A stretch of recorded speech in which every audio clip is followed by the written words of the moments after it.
So this is part C of the KhoodeelaarTV television channel being broadcast on the internet, not on satellite, not on terrestrial, not on cable.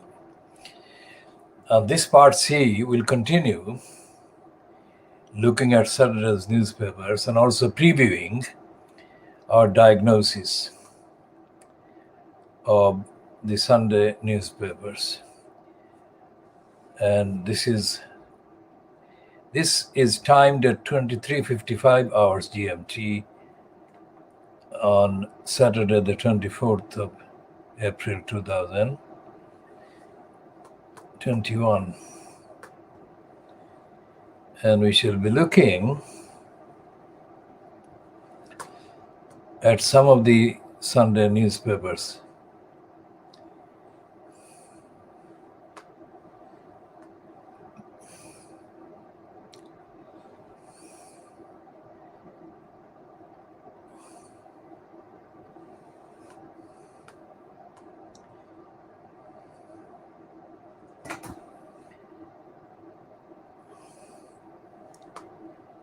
And the Observer on Sunday has got on the front page a picture of a blaze in the Mourne Mountains in Ireland. And the reason we are referring to this one is because in the story they have been talking about scrambling military helicopters to put out the fire. Now, this is the first physical actual incident since June 2017, the Grenfell Tower massacre. And we are the only organization or source to call that massacre. Only organization that we know of in public. And the reason why we said that was a massacre is because, like the Irish government now is scrambling the helicopters, army helicopters, to put out the fire by carrying water there. We said that the British government should have done the same. The London Fire Brigade, the Mayor of London, the UK ministries concerned should have scrambled helicopters, just the way that 4 years later the Irish government is doing about the Mourne Mountains blaze. And like the mountains, the Grenfell Tower was unobstructed by any surrounding buildings or structures that could obstruct the access, direct access to the building on all sides of the building, top and on all four sides, access to the helicopters carrying water. And if they had done the scrambling of the helicopters, which they have plenty of, ready for use, they could have put the fire out of the Grenfell Tower, and they would have saved, of course, they would have saved most of the people. Why? Because the fire was shown live on television, raging for hours, killing the people. No amount of inquiry, no amount of platitudes and bogus sympathies expressed by anyone to add to their CVs would repair that murderous negligence. So the Kensington and Chelsea Council, the London Fire Brigade, the Mayor of London are among the culprits that should be prosecuted for that massacre. That is our campaigning demand and call and analysis. Now, in the kind of continuing leaks, counter leaks, allegation against counter allegations among conservatives, one thing is very clear, that it is the conservatives who are having to kind of bring some sort of rationality, some sort of ethics and morality into the government in this country. Because Keir Starmer has politically murdered the Labour Party. Keir Starmer has politically murdered the democratic opposition. It is the democratic opposition that should have brought out these demands and these facts. But the opposition didn't. And even now, even according to the Observer, dated Sunday the 25th of April 2021, Starmer is backtracking, kind of dragging his feet, not coming forward with the outspoken demand that corruption must be dealt with by prosecutions. So we are into a season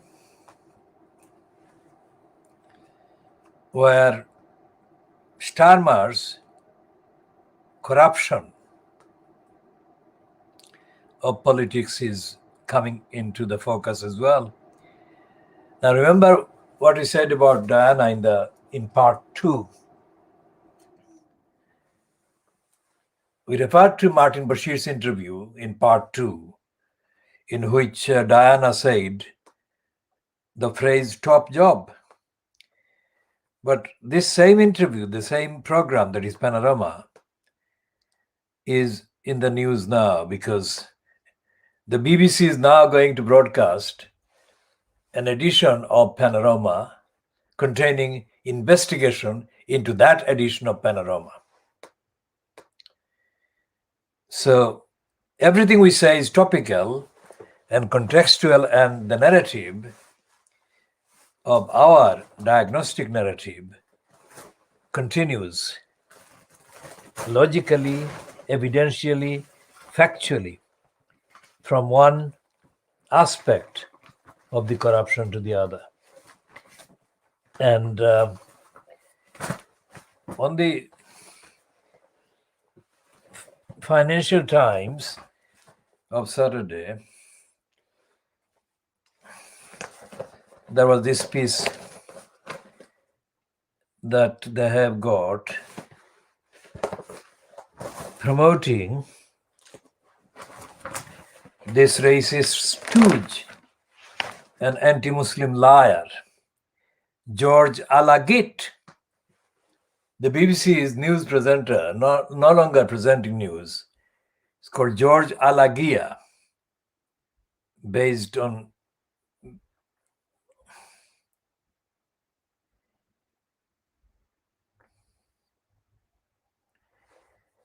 so Alagitt is not quite Trevor Terrible Phillips, but his role has been equally corrupt. And why am I saying that? Because he corruptly surfaced in 1981 at the East End News that was launched by the racists on the left in the National Union of Journalists as part of a ploy within the National Union of Journalists clique. Now, all the rows that I had with the racists and all the arguments I had on the evidence, everything I had in defense of the community in the East End of London and against the racists abusing the East End of London, I had in front of this George Alagitt. And this Alagitt stayed completely silent throughout the months of the battle. Now, he is claiming all sorts of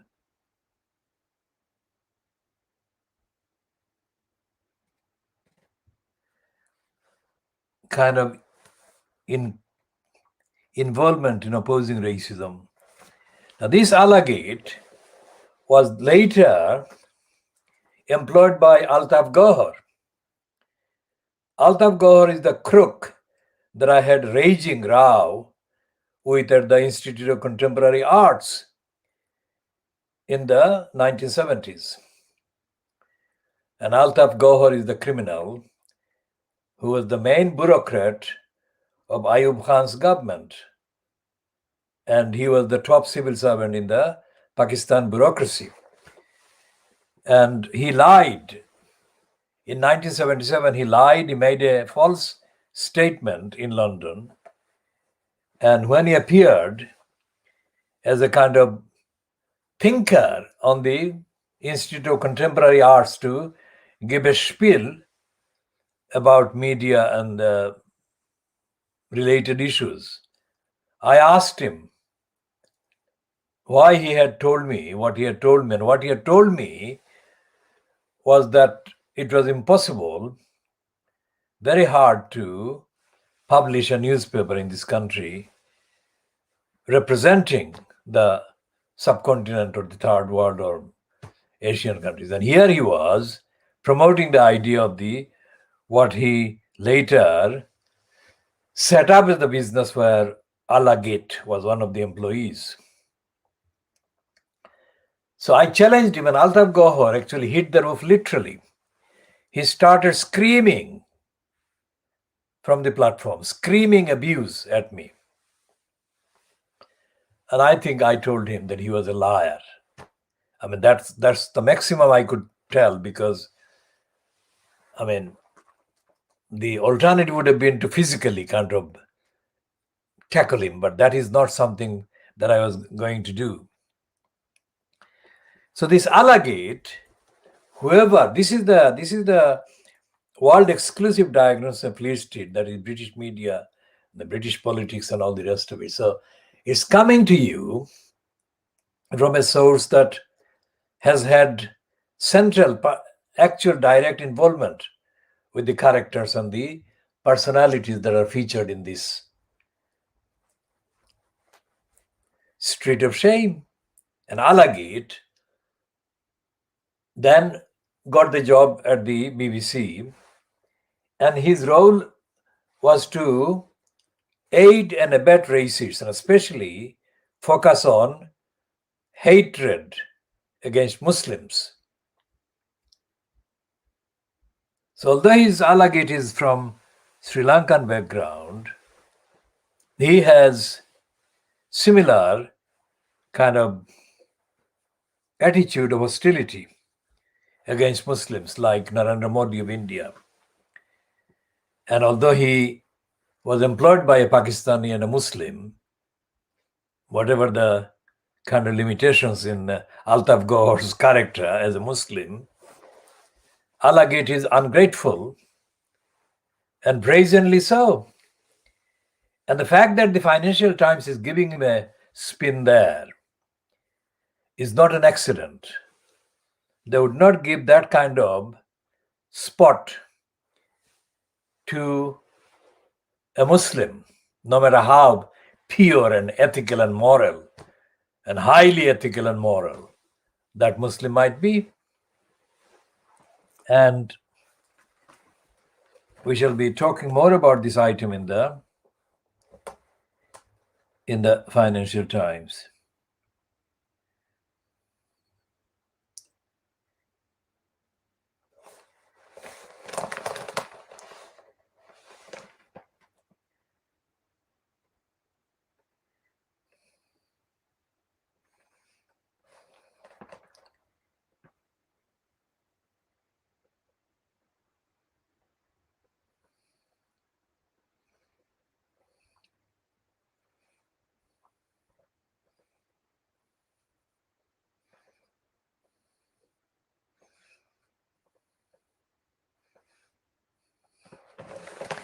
And Alagate is a mental slave of the typical kind. There are so many mental slaves that the BBC gives platforms to.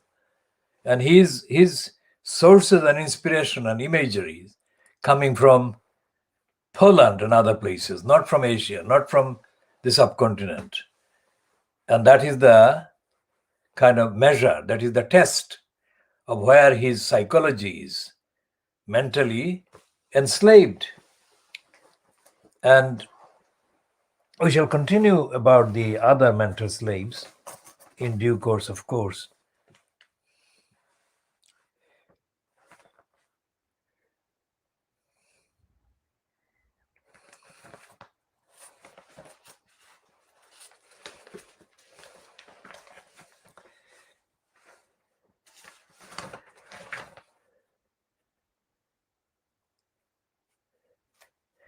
And the Financial Times is, we have named Financial Times financial crimes. And it's committing financial crimes today as well by peddling various propaganda lines and lies on behalf of the banks. And I've noticed on the internet, Alistair Campbell, realizing what we have been saying right from the beginning,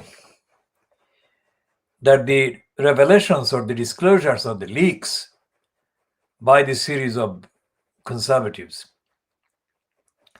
are not about the others. Well, it's not so much about Cummings as it is about Boris Johnson. Boris Johnson is the crook at the center of the corruption scandal that is now kind of increasingly coming to the fore. And Martin Bashir's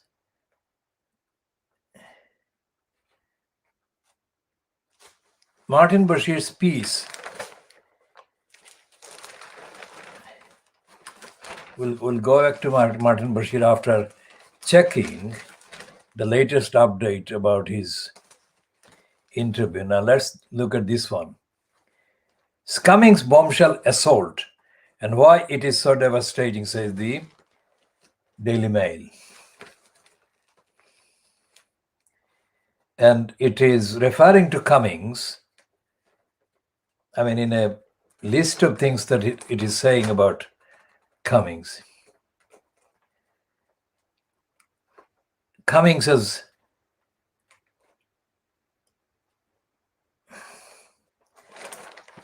the promotion or propaganda for Cummings in this particular piece in the Daily Mail on Saturday, the 24th of April 2021, has got this one: PM inquiry block shock.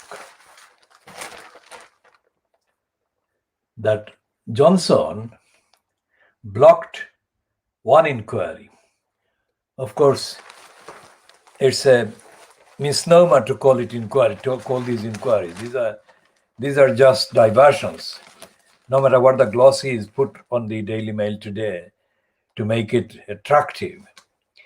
Cummings bombshell assault and why it is so devastating. And it is saying that Johnson is guilty of Dyson denial, dealing with the Dyson, and fiancé farce, that is the involvement of Kerry Simmons, flat out wrong the decorating of the flat with donation money, and the bit about I will cooperate. Broadside for Boris Johnson is the devastating personal attack on Johnson demonstrates just how far relations have deteriorated between the two men.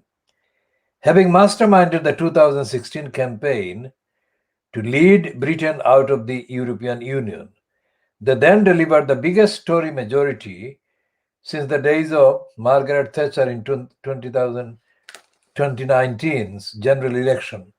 Many are likely to wonder whether Mr. Cummings is in any position to act as an arbiter of integrity following his infamous trip to Durham during last year's lockdown. And this is just the start. He says, Mr. Cummings calls for an urgent parliamentary inquiry into the conduct of the government during the pandemic, including the accusations leveled at him this week. In an ominous development for the Prime Minister, Cummings threatens to set the ball rolling when he appears before MPs next month to discuss the handling of the COVID crisis, which he has previously said went catastrophically wrong. Now, to what extent it went catastrophically wrong because of him, his breaking of the rules and the laws,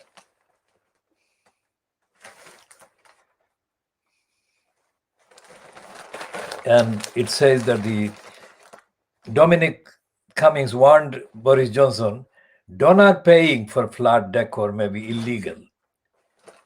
And the same thing here. The Boris Johnson forced to pay £58,000 bill for himself.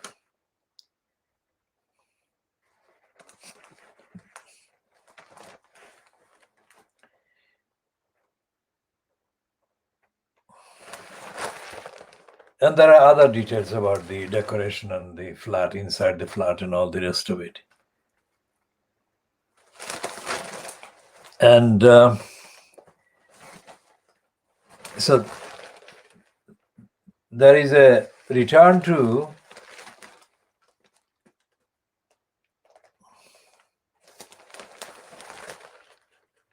referring to Robert Maxwell's daughter, Ghislaine Maxwell, that she came face to face with the accuser that was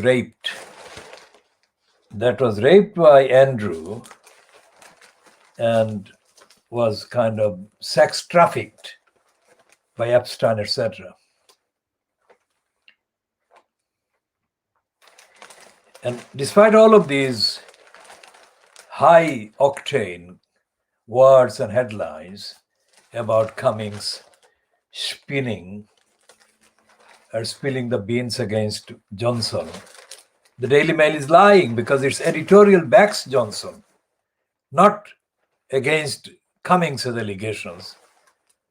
But it says that the saga must not mar Prime Minister's bold vision. So that is the corruption at the center of the Fleet Street. We're doing the world exclusive diagnosis of Fleet Street, and every newspaper, despite the big headlines and the sensational headlines, they are not upholding the principles that are implied in the headlines, the principles of ethics or morality. And here is of course, the Guardian of Saturday, the 24th of April 2021, with the same issue.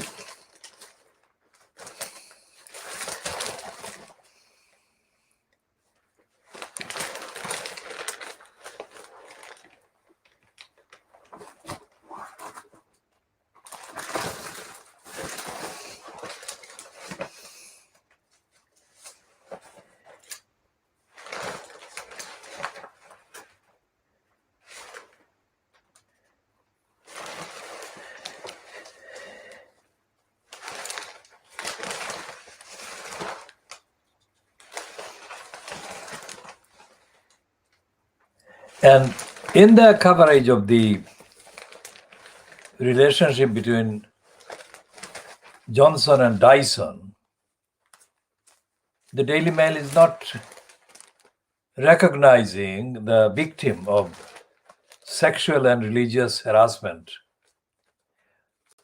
the Iranian woman who was an engineer in the Dyson company and who was harassed, discriminated against by the Indian Hindu kind of senior post holder in the Dyson company. And so she took the took the company to a tribunal, and she was successful in the claim about constructing dismissal and discrimination.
This cartoonist who does cartoons for or whose cartoons are published by the Communist Party Morning Star as well as by the Guardian, is so complicated and so kind of messed up in his mind that it doesn't really come across as anything with his cartoons.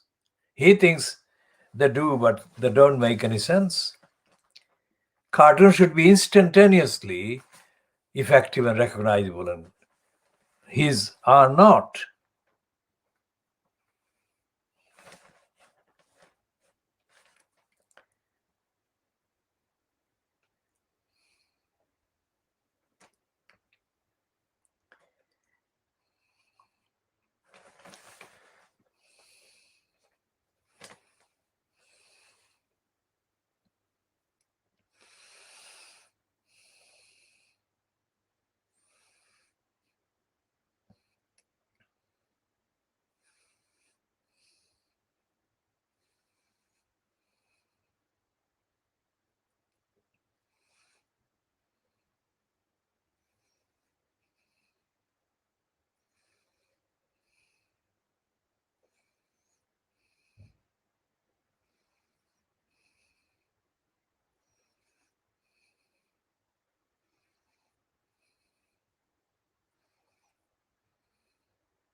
And this Marina Hyde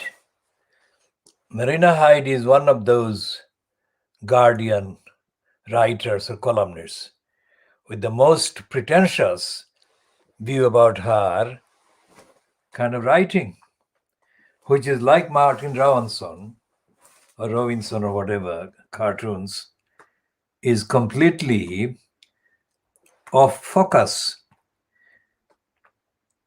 Now, why is she in there? Why is she given the space in the Guardian? This could apply to most of the Guardian writers because they're weird, they're off focus, and they're dishonest, and they're corrupt, and they're careerist, and they're opportunistic.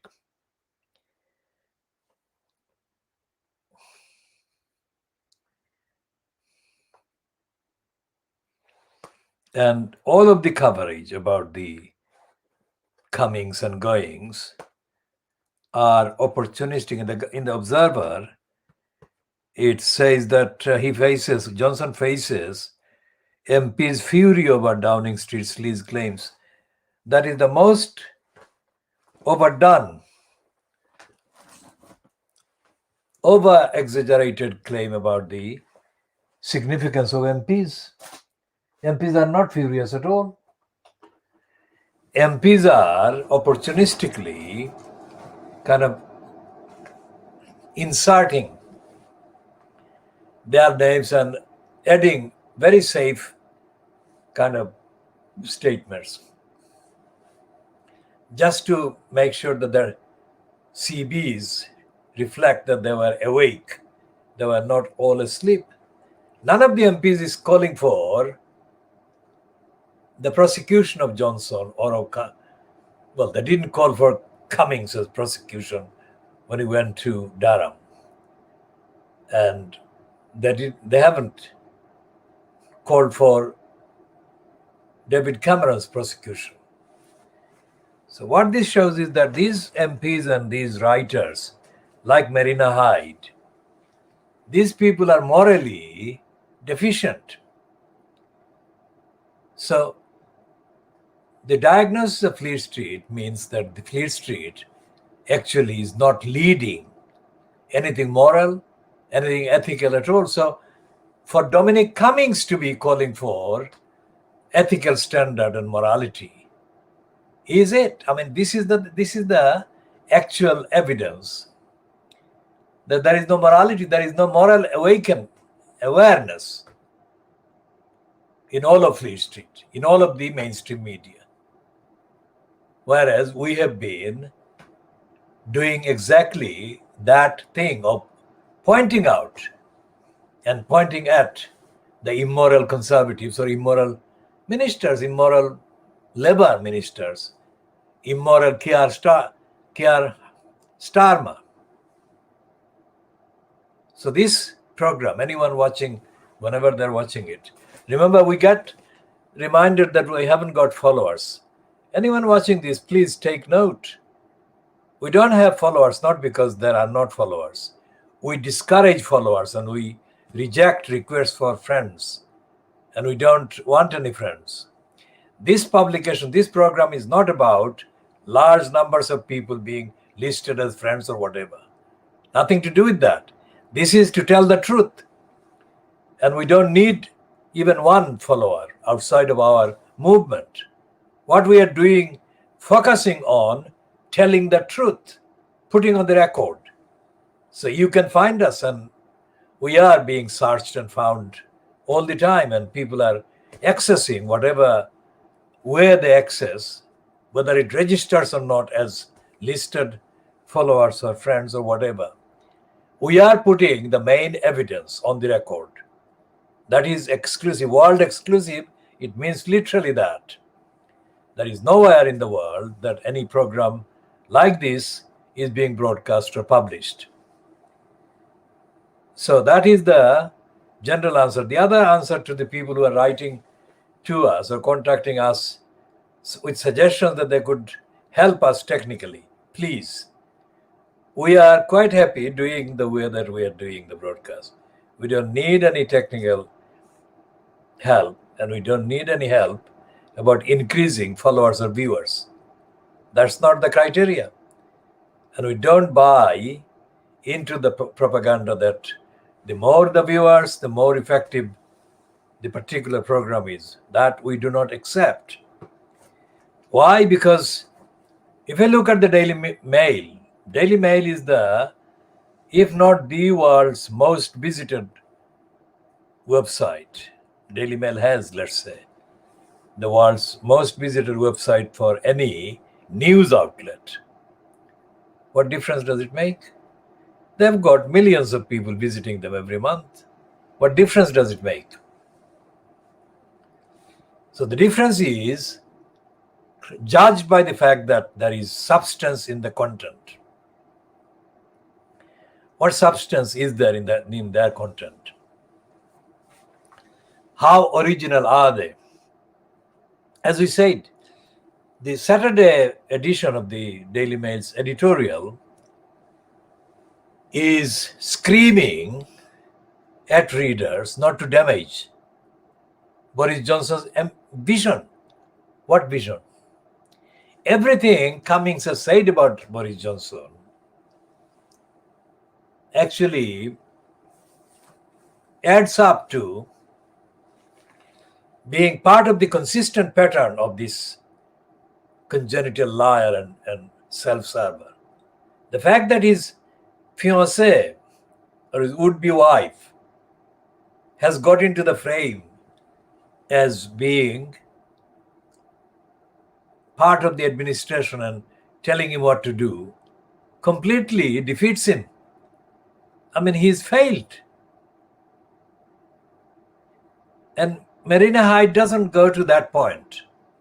She hints at that Boris Johnson will eventually sink the Conservatives. But she doesn't say that. Because Marina Hyde doesn't want to be caught telling the truth. And the Guardian is a quagmire. Guardian doesn't tell the truth ever. It's a quagmire. Guardian is a quagmire. It's a moral kind of confusion, hesitation, which amounts to being immoral, which is what we say about the Guardian's role in backing the corrupt post of elected mayor in Tower Hamlets over the 6 calendar years or longer that Lutfur Omar was incumbent. Well, he wasn't incumbent for longer than 6 calendar years, but the Guardian's role has been longer than 6 calendar years. Because the Guardian never has told the truth about Tower Hamlets, despite the fact that many of the Guardian names or writers have referred to Tower Hamlets and done pieces with their bylines about Tower Hamlets. They have not told the truth. And the truth is, in our definition, the same as the universal definition of truth. And it's not some kind of glossed version of the truth. It is the truth. And it should be the same meaning anywhere in the world, any part of the world, when it is looked at. So, for example, when we say that the Guardian plays a corrupting role in shielding and covering up for borough councils, corrupt councils in England, we refer to the relationship between the Guardian and those crooked councils, the ones that it is complicit with, and in the underplaying of the council's corruption and the council's negligence in relation to delivering the services to the communities in the area. So, although we have been on the record for the last many years, well, since the Bethnal Green schoolgirls were photographed either leaving for Syria or entering Syria, whatever, that picture taken near or at an airport of the 3 girls, that is the standard image that we have in mind. When that image was published and the accompanying narrative and description, the first thing that we noticed as a campaign, as a movement, the first thing that we noticed in February 2015, when this news broke, our question was, who was responsible for these children? Because these are all teenage girls, children. Who was responsible for these children and who allowed them to get distracted and diverted, taken off course of their lives in that way? Who should have helped these girls from getting to the extent that they had got already by that news item and that news kind of coverage? That was the question that we had immediately. We didn't think that their biological parents or biological families would have been sufficiently aware of their duties to safeguard these children. Because our movement is very much a movement that was founded initially in the 1960s to defend the people of what is now Bangladeshi origin, but it was in the 60s. So it was before Bangladesh became a reality. And the various characteristics or traits and features and aspects of the intellectual, moral, cultural kind of composition of the community, which is mainly Bangladeshi, UK Bangladeshis from Silot. All of these factors combined suggest that these children's families would not be capable of understanding most of the concepts involved in their complete disintegration away from the course of their lives. And it was anticipating that kind of situation where children would be likely to be put at risk by any kind of bad forces and elements, that the UK had the foresight of doing the legislation effectively amounting to safeguarding children. And the legislation made the local council concerned in the area, covering the area of the children's residence and origin, responsible for safeguarding these children, which was in legislative terms and context a reasonable thing to do, a welcome thing to do, to safeguard children. All right? And the other thing I have to say about the Bangladeshi community, which is, as I said, in the years that we founded this movement defending the community, was in East Pakistan, but whether it's Bangladesh or East Pakistan doesn't matter, because the location, the main geographical, legal, constitutional, social, and sociological factors that we are concerned about and have been concerned about is and are in the UK. So whatever the origin, whatever the ancestry, the real issue is about how the Bangladeshis, or before it became Bangladesh, as I said, East Pakistanis, looked at their location in this country within the framework of the constitution of the UK, within the various kind of frameworks that are applied by the operation of the local councils. Well, I have been in daily study and evidence gathering and fact gathering for 50 years or more, longer, about what the Siloti speaking UK-based Bangladeshis are capable of, what their capacities are, and what their kind of moral and intellectual and social and ethical outlooks are. And I cannot find one example in my kind of correspondence, my contacts and my observations and my engagements. I cannot find one example of one single Bangladeshi that I have had contacts with, as I said, or have observations of, who can understand all these or most of these factors. What am I talking about?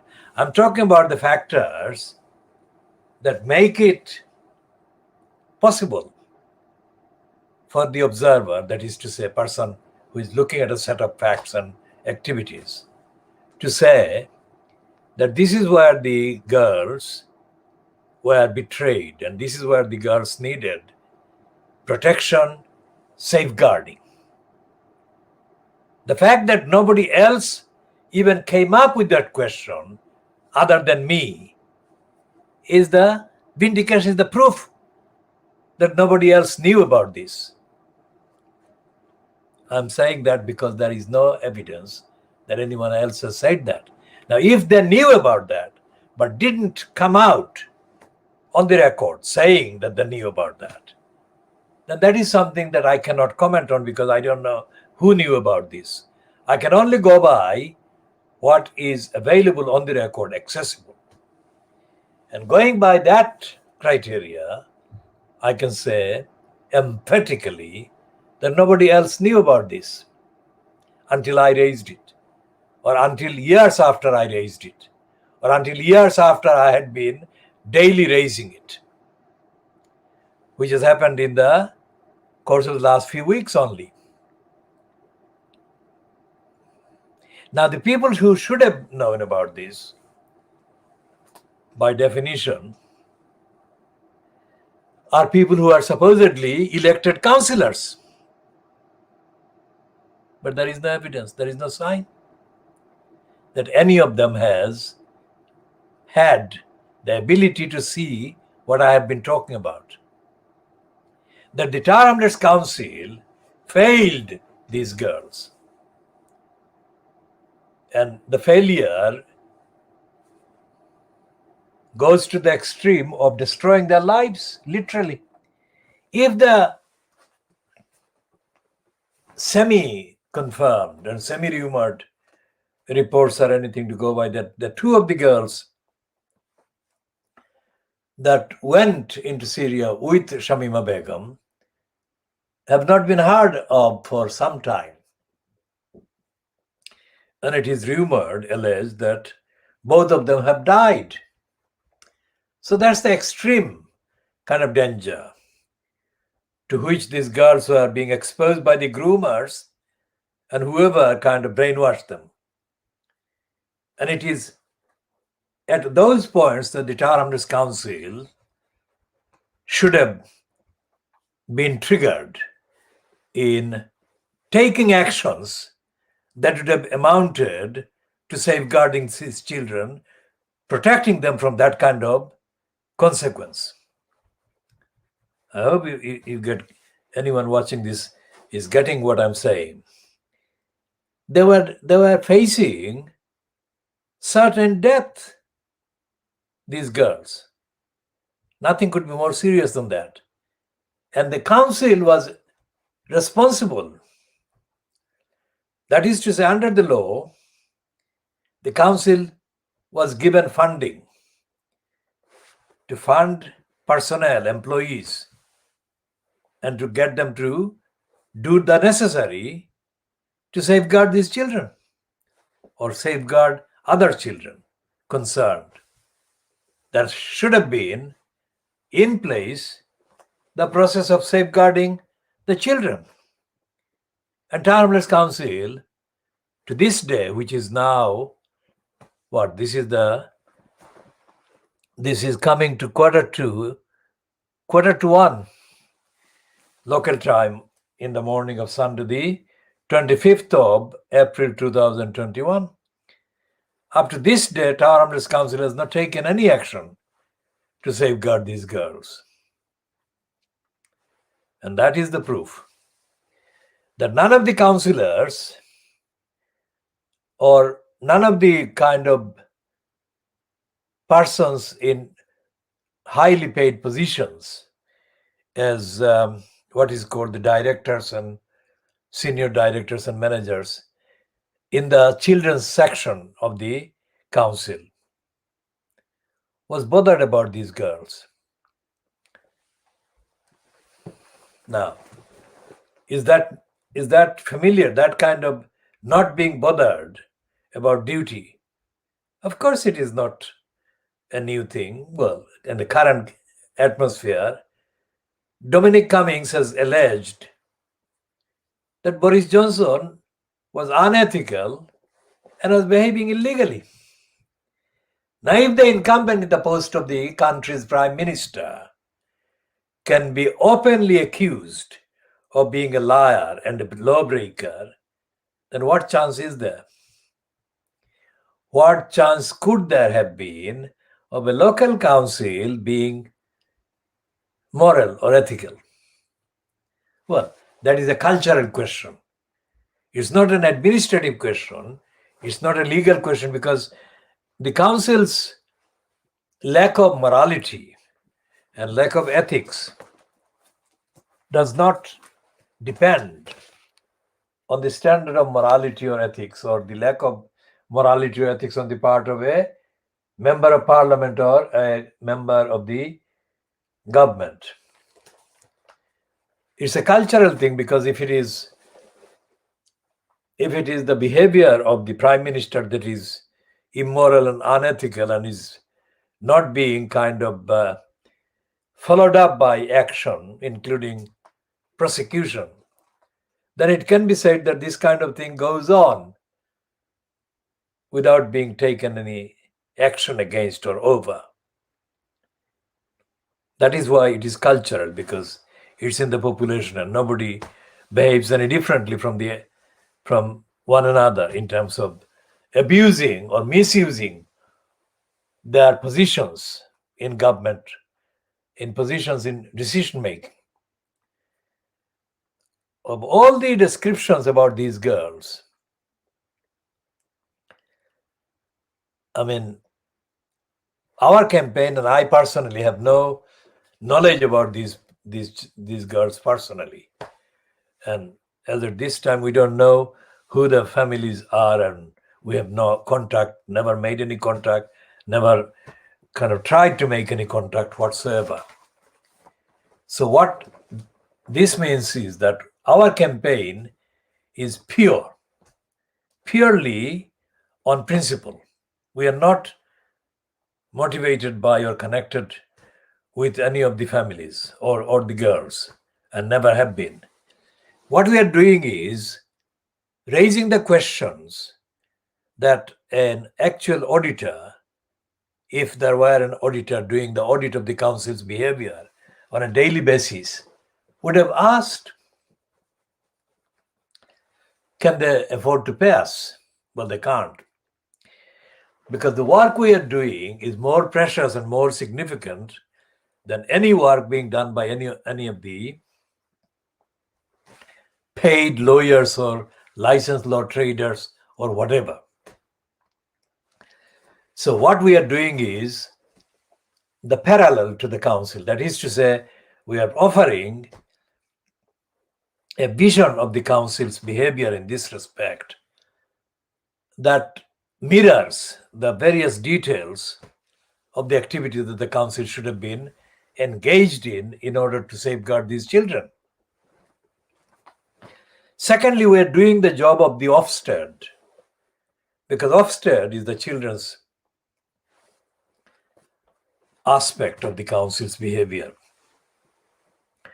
And its report in 2017, as we have said before, into Tower Hamlets Council condemned the behavior of Rachel Saunders, who was a councillor at the time. And as a councillor, she was, on paper at least, given the role by John Biggs to deal with the children's aspect, including safeguarding children. And there was the Director of Social Services, who was a condemned material, including jobs in the north of England, where she worked for a discredited council that was discredited over the organized rape and targeting for rape and prostitution of mainly white girls, and targeted by people born in the north but born into Pakistani origin families. So that woman, Debbie, this woman called Debbie, whatever the Debbie is followed by, was recruited by Tower Hamlets Council for the social services director post.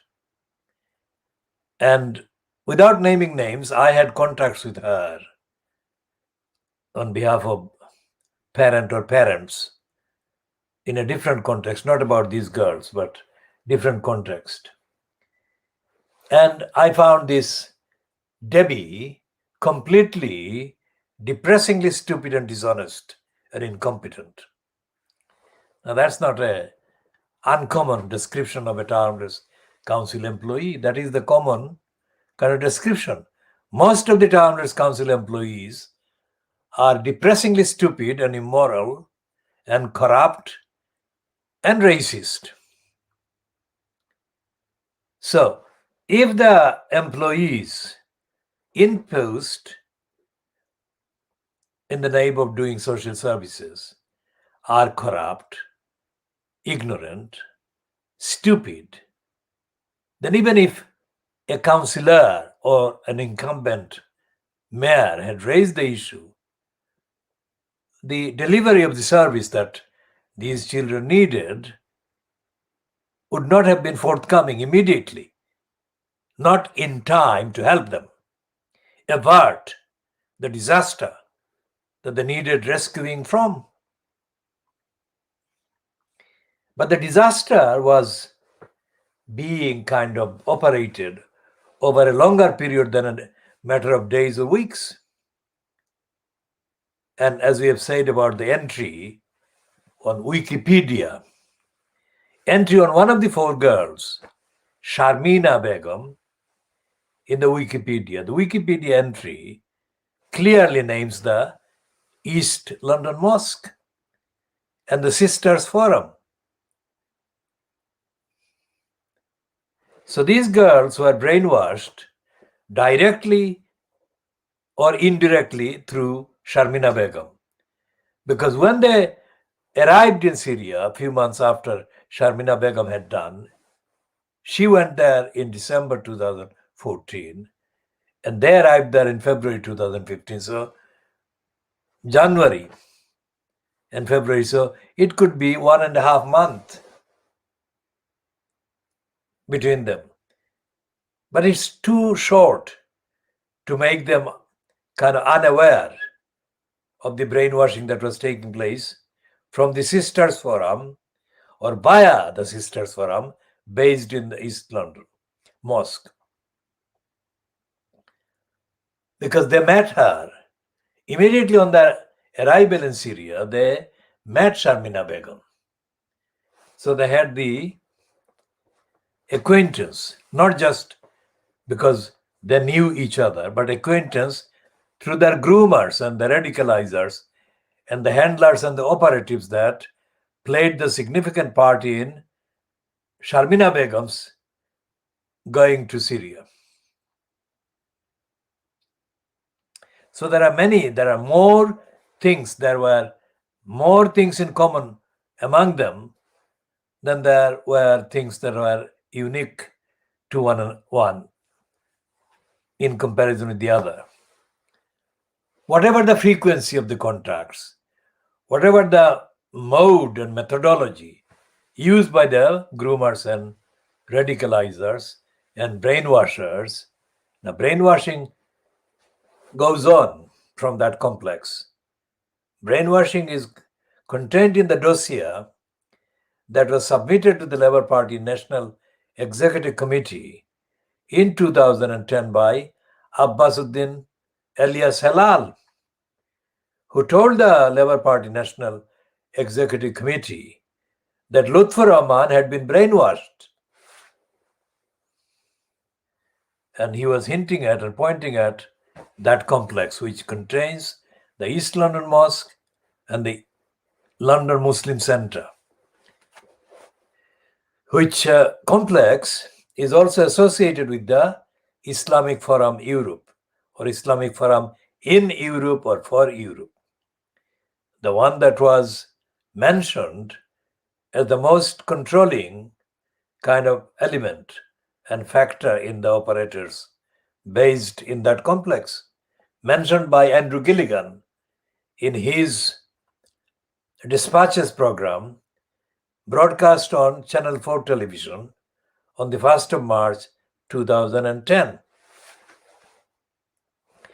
So all these show that there was not just one incidental, accidental, mysterious, inexplicable involvement of the East London Mosque. By East London Mosque or the London Muslim Centre, we are referring to the individuals who control access to these buildings and the use of these buildings other than the actual performance of the salats and prayers. And what is quite clear is that the complex is used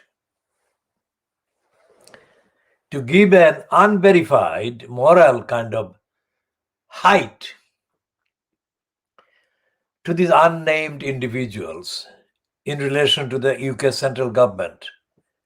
And it is possible that the personnel are also employed by the UK Central Intelligence Services, because mysteriously to the ordinary people in East London, Wills and his wife Kate paid a visit to the complex a few months ago after they visited one of the places in the Jewish kind of businesses in Brick Lane. And when Wills and Kate visited the complex, it was not announced in advance. The fact that they had visited that complex was only made known afterwards. And the persons, individuals that were pictured with Kate and Wills were not identifiable. They had their faces. They were backing to the camera, and the only faces in the group that could be identified were the faces of Kate and Williams. So that says that a significant secretive operation is underway in the East London Muslim Centre and the East London Mosque complex. And that is to the knowledge of the secret services, because they cooperated with the hiding of the identities of these people who were apparently pictured meeting Kate and Wills. Why should there be such a secretiveness? Was not explained, but it can be guessed at that this secrecy about the identity of these persons is considered important for the secret service working for the state in the UK, for it to cooperate with the secrecy being maintained. So although it is based in Whitechapel Road, the complex is operated in partnership with the UK state. Can you imagine where it is going? So if it is done in partnership with the UK state, then was it the UK state that brainwashed these children? And is that the reason why there is no statement about the safeguarding children duties being betrayed and neglected? So these questions will be continued. Now, in the context of Town Hamlets Council being secretive and unaccountable and negligent, the corrupt post of elected mayor is so corrupt and so corrupting that if it is not scrapped, then the council would not exist. And the danger for the local community is this: if the council doesn't exist as a democratic forum, then most of the usually democratically delivered services that people have become aware of and have, for material reasons, genuine dependence on, they will be curtailed to a point where the community would be really much more deprived than it is currently, and it has been for years. Town Hamlets Council is not, of course, not the only council that has this problem. But we're just checking on the scheduling of this one.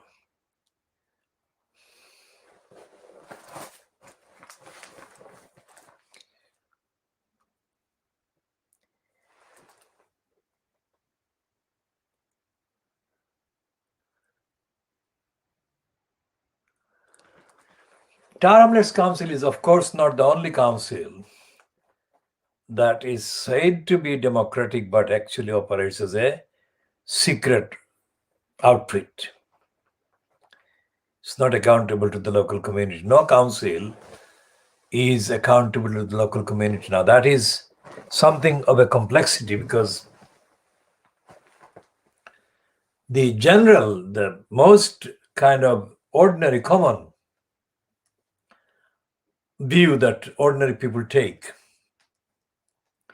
about a local council is that it is made up of elected councillors and that it has got employees for various functions. But that's not the truth. Of course, that is only one aspect of the truth. The main function of the local councils increasingly have been as a spying organization or a spying agency for the state to operate as an anti-democratic kind of resource. And there is no accountability function delivered by any agency or any organization that meets the need for councils to be accountable to the people. And there are too many. There is a very long list of quasi-judicial powers that are secretly available to these organizations called the local councils, which are not even audited by local elected councillors.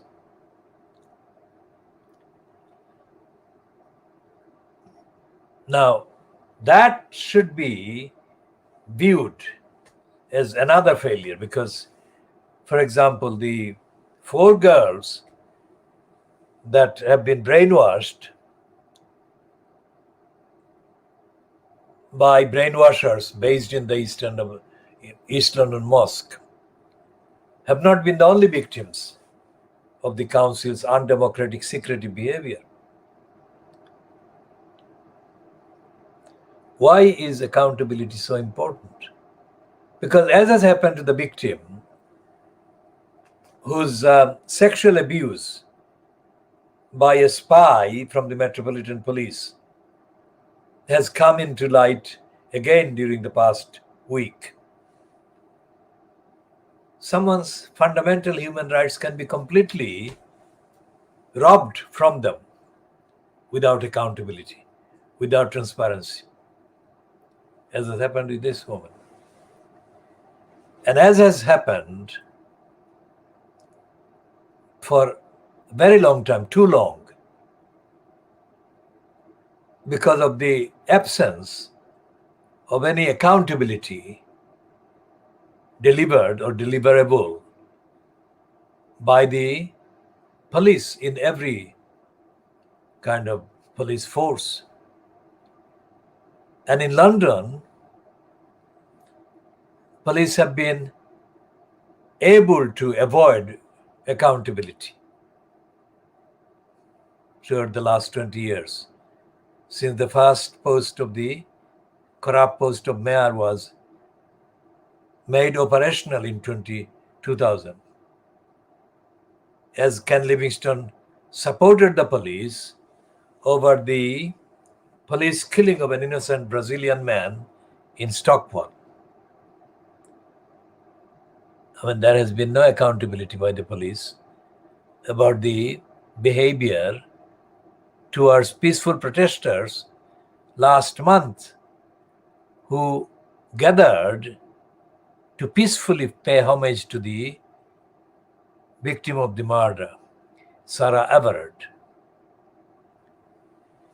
And the police are not under any demand for accountability by any member of parliament. And what I have to emphasize is that when we say this is a world exclusive diagnosis, please don't mistake this as a bland statement. It is literally this. No broadcaster or broadcasting outlet or media, print media in the UK is addressing, diagnosing these issues, except our program. For example, look at the contents of the Police Powers Bill. The MPs are completely politically dead. I mean, to give an example, this is the character Caroline Lucas. Caroline Lucas, we have called her Caroline Ridiculous. She is not only Lucas, but she is ridiculous because she claims to be the Green MP or Green Party MP, which is supposed to be the platform that defies the complicity and the corruption and collusion and collaboration of the main parties, Conservatives and the Labour. But Caroline Ridiculous Lucas doesn't make any difference. She actually apes and imitates the other two parties and issues banal platitudes. That's it. And she did this when she was for too long a member of the European Parliament. She did the same thing in the European Parliament before she became an MP for this Westminster House of Commons. So when I say Britain is in a dark place, in darkness, we literally mean this. Even the most radical among the MPs is not radical enough, nowhere near. In fact, is a complicit agent and imitator and ape of the main colluding parties. So there are other similarities with the analysis. And what we shall be doing is bringing this one to an end, and we shall continue in part 1 of Sunday's editions.